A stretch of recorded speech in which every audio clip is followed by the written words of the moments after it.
Armin Georgian there from Brussels. Next, far-right neo-Nazi influenced parties poised to play a prominent role governing Sweden.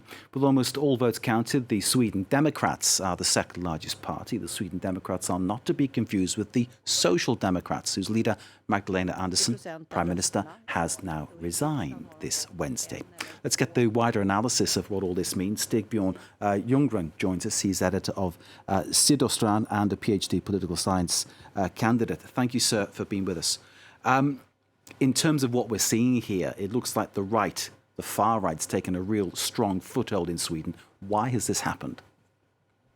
Of course, several reasons, but of course it has a lot to do with all the immigrants that come to Sweden, which has caused some friction.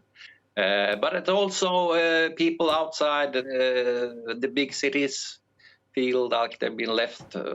The development hasn't produced that much wealth for them, and also that there is a kind of law that says that after 2 periods a government has to go.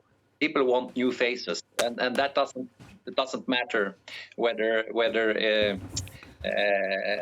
they've been a good government or not. And what happened here was that in the end of the election campaign, the Sweden Democrats, then they got what we call bandwagon. They were taking votes from the Social Democrats and from the moderates, the other conservative party, and I think they got some extra votes from their success. People want to vote for a successful party rather than a failing party.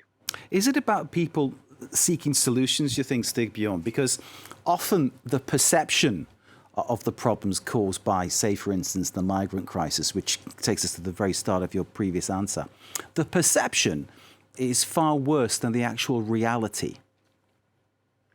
Yeah, well, partly, but also we had a lot of problems with shootings in Sweden, which has, well, almost every day there is someone killed or hurt badly by shootings or knifings and so on, and most of these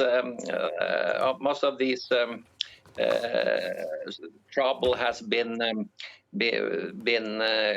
connected to areas where a lot of migrants live, and that's why one of the main subjects in the election campaign has been how to bring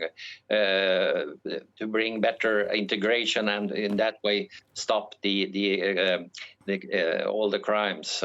So we got to be tough on crime. We got to be tough on the causes of crime. Is what most of the parties have said.